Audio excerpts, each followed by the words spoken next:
Salut à toi, cinéphile de l'extrême, bienvenue pour cette nouvelle critique à l'arrache, mais avant de commencer, je vais faire une petite parenthèse, histoire de me la péter et de te donner une info que tu ne connais peut-être pas. C'est-à-dire que je suis au courant, mais ça a dû déjà se dire un peu partout, mais moi je le sais directement d'une source fiable, je vais t'expliquer pourquoi. Si tu as aimé Podium, sache que Podium 2 est en train de se faire à l'heure actuelle. Et ma source fiable, c'est tout simplement Yann Moix, parce que je l'ai croisé totalement par hasard, là, il y a peut-être une demi-heure, au moment où je te parle, enfin au moment où j'enregistre la vidéo. Donc du coup, j'ai confirmation du réalisateur que Podium 2 est en train de se faire. Et j'ai aussi confirmation que j'ai tort de ne pas avoir aimé Cinéman. Alors je vais peut-être le revoir, parce que ça fait longtemps que je ne l'ai pas vu et j'avais peut-être pas les codes cinématographiques nécessaires pour le comprendre, mais en tout cas d'après lui, j'ai tort. Voilà, c'est du Yann Moix tout craché. Donc voilà, petite info, Podium 2, ça va bientôt arriver. Et moi j'ai rencontré Yann Moix et j'ai parlé 2 minutes avec lui. Bref, aujourd'hui je suis là pour te parler de L'un dans l'autre, réalisé par Nicolas Mercier et Bruno Chiche, avec Louise Bourgoin, Stéphane de Groot, Pef aussi, donc moi tu me donnes déjà ce trio, c'est nickel, moi j'adore. Alors pour le synopsis, je vais vraiment te faire court, très basique, parce qu'en fait il y a un élément de mise en scène au début du film, ce qui fait que quand tu connais le synopsis complètement, donc ne va pas lire le synopsis, parce que quand tu le lis complètement, et ben toute cette petite mise en scène voilà, d'introduction, elle tombe à l'eau parce que tu sais déjà exactement ce qui se passe quoi. Donc pour la faire courte, c'est deux amants. Ils vont niquer, voilà, parce que ouais, il y a de la baise, et oui, il y a les nichons de Louise Bourgoin, et donc rien que pour ça, je valide ce film, hashtag gros bœuf, et donc en fait, ils vont faire l'amour, voilà, c'est plus poétique quand tu dis faire l'amour que niquer, et donc ils vont faire l'amour, et ce qui va se passer, c'est qu'ils vont intervertir leur corps, et donc tu te retrouves avec tellement de situations cocasses, j'aime bien ce mot cocasse, donc tellement de situations cocasses que finalement tu te retrouves avec un film où tu te tapes des barres de rire mais du début à la fin quoi, parce qu'il est super bien écrit, il est super bien rythmé, il est super bien pensé, et c'est pas juste une comédie, c'est-à-dire que c'est autant une comédie tu vois, mais comme tu parles d'inversion des sexes, il y a aussi une question d'assumer sa féminité, d'assumer sa masculinité. Et je trouve que c'est bien travaillé, tu vois, dans la manière d'exploiter, de faire travailler les personnages, de les faire évoluer. C'est-à-dire qu'à un moment, voilà, Stéphane de Groot, il est dans le corps de sa meuf, et donc il s'assume pas, tu vois, en tant que gonzesse. Et il y a un moment, il va jouir, et à partir du moment où il a joui, il comprend ce que c'est qu'être féminine. Et donc là, il va accepter la féminité, et on va passer à un stade supérieur dans le personnage. Donc, et voilà, il y a plein de choses intéressantes du coup, parce que le fait d'assumer ta féminité, d'être dans un corps de femme, de comprendre une femme, et inversement chez les mecs, ça fait que les personnages évoluent par la suite, et ils en sortent que grandis. Il y a quelque chose que j'ai trouvé assez intriguant justement, parce que je parle de l'évolution des personnages, etc. C'est que, au début du film, quand ils inversent, dans les 10 ou 15 premières minutes de l'inversement, t'as du mal en fait, t'arrives pas à considérer que c'est Stéphane de Groot qui est dans le corps de Louise Bourgoin et inversement. T'as plutôt l'impression que c'est Louise Bourgoin qui joue le mec et Stéphane de Groot qui est un peu plus efféminé. Et en fait, plus ça avance et plus tu l'acceptes, ce changement. C'est-à-dire que tu finis par accepter que oui, en effet, ils ont inversé leur corps. Et c'est ça que je trouve intéressant, c'est que le pari qu'ont fait les réalisateurs et scénaristes, c'est que le spectateur, au début, il n'arrive pas tellement à accepter cette inversion de corps. Il a plus l'impression que ce sont les acteurs qui jouent le féminin, le masculin à leur manière. Et plus ça avance, et plus tu t'y fais, de la même manière que les personnages en eux-mêmes acceptent de plus en plus qu'ils sont dans le corps de l'un et de l'autre. Donc j'ai trouvé ça plutôt intelligent, c'est-à-dire que tu suis assez bien les personnages, c'est assez bien écrit, pour que finalement tu te mettes vraiment à la place des personnages. C'est-à-dire au début tu y crois pas vraiment, et puis finalement au fur et à mesure tu commences à accepter de la même manière que les personnages acceptent.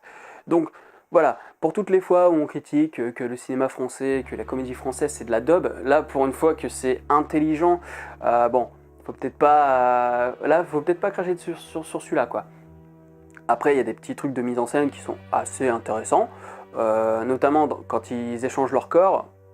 C'est pas grandiose en termes de mise en scène, mais il faut penser à ce genre de choses. Voilà, c'est fait, le travail de fondu enchaîné, les corps qui se mêlent entre eux, voilà, c'est des choses qui peuvent paraître basiques, mais finalement il faut y penser, il faut le faire, et les mecs l'ont fait, donc déjà ça c'est un bon point aussi. Donc la réelle, elle est pas dégueulasse, hein. Elle tire pas non plus sur les couleurs clinquantes et tout. Vraiment, c'est un film qui est correct dans sa mise en scène, quoi. C'est pas dégueulasse, c'est pas magnifique, mais c'est beau, quoi. Ça se regarde, quoi. Et donc ouais, en plus les acteurs sont juste énormes, quoi. Louis Bourgoin, tu as plus de facilité à accepter que c'est un mec dans un corps de femme que Stéphane de Groot. Parce que Stéphane de Groot, il a déjà... parfois on lui donne... parfois il a un phrasé dans le film, et c'est un phrasé qui est typique du mec, en fait. Que ce soit à la télé, que ce soit dans des films ou quoi. Donc du coup, t'as plus de mal, alors que Louise Bourgoin, t'arrives plus facilement à accepter, quoi. Parce qu'elle rentre vraiment dans le vif du sujet, quoi. Franchement, moi, voilà, j'ai pas grand chose à dire sur ce film. Moi, tout ce que je peux vous dire, c'est que il est très comique, et voilà, l'humour, c'est une question de subjectivité, hein, t'aimes ou t'aimes pas, hein, selon le type d'humour. Mais il est super bien pensé dans sa narration, dans les comiques de situation, évidemment, vu que il se retrouve quand même dans le corps d'une meuf, et du coup il faut qu'il gère ça, et inversement. Il y a vraiment un bon travail, un bon travail sur la question de la féminité et de la masculinité, et du regard de l'homme sur la femme et de la femme sur l'homme, quoi. Donc oui, voilà, moi j'ai trouvé ça très bon, quoi. Et tu n'aurais pas pu faire un film de cette qualité sans des acteurs de qualité. C'est-à-dire que si tu avais foutu n'importe quel gland à la place de ces acteurs, ça n'aurait pas fonctionné. Pef joue toujours un peu le gland de service, quoi, qui est un peu mais quand même vite, faut se dépêcher, enfin tu vois, un peu maladroit, un peu stressé, enfin un peu dans tous les sens, tu vois, enfin un peu vif finalement, vif tout en étant un peu à côté de la plaque, quoi. Donc moi j'ai beaucoup aimé. Après il y a une question qui peut se poser aussi, c'est pour l'acceptation de les changements de corps, est-ce qu'il n'aurait pas été plus évident et moins vendeur par la même occasion, hein, évidemment, l'un ne va pas sans l'autre, mais est-ce qu'il n'aurait pas été plus intéressant de prendre des acteurs pas connus? Alors c'est sûr que d'un niveau financier, d'un niveau marketing, d'un niveau commercial, c'est sûr que ça va moins se vendre. D'ailleurs j'étais étonné que ce soit Universal qui produise un film comme ça. Sur le coup, quand j'ai vu le logo Universal, je me suis dit merde, je me suis trompé de salle ou quoi. Et donc ça, je me demande si ça aurait pas été un plus pour le film finalement d'utiliser des acteurs qu'on ne connaît pas, d'utiliser des acteurs dont on ne connaît pas le jeu. Ça aurait été peut-être un peu plus intéressant. Moins intéressant, je vous avoue, hein, peut-être que je serais pas allé le voir s'il n'y avait pas Stéphane de Groot, Louise Bourgoin et Pef dedans, ça c'est sûr et certain. Donc voilà, il faut savoir choisir. Est-ce qu'on va un peu plus loin de manière à ce que ça marche plus facilement cet échange de corps, même si ça marche déjà bien dans ce film, hein, mais avec ces acteurs-là, mais est-ce que finalement ça ne pourrait pas marcher un peu mieux avec des acteurs inconnus? Mais d'un autre côté, si tu mets des acteurs inconnus, le film ne va pas faire d'entrée.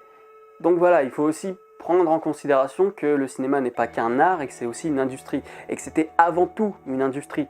Parce que j'en ai ras le cul des gens sur Facebook qui pensent que le cinéma a toujours été un art. Ça n'a jamais été un art au départ, c'était une industrie, c'était à des fins scientifiques, c'était à des fins d'archives, et c'est que quelques années plus tard, après le début du cinéma, qu'on a commencé à se dire tiens, on peut en faire un art. Donc s'il vous plaît, arrêtez de me dire que le cinéma est un art avant tout. Non, c'est une industrie. Voilà. Maintenant c'est un mélange des deux, mais au début c'était une industrie, ça n'allait pas plus loin. Donc pour tous ceux qui me disent le cinéma était un art avant, je peux juste vous dire un truc, c'est fermez vos gueules, voilà. Allez lire des bouquins et faites pas chier. Voilà, c'était mon petit coup de gueule parce que c'est vrai que la dernière fois on me l'a claqué et ça m'a tellement énervé que j'ai été rechercher des sources dans des revues universitaires, etc. pour montrer aux gens qui disaient tellement de la merde. Mais voilà, là je m'égare. Voilà, tout ça pour dire que moi si j'avais une note à lui mettre sur top 250, voilà, ça va être un nouveau truc ça, hein, c'est-à-dire que je vais donner une note top 250, comme ça pour que vous jaugiez un peu, et pour ceux qui ne connaissent pas le site, top250.fr, comme ça vous pourrez y aller. Donc moi, si j'avais une note à lui donner, ce serait vraiment très bon.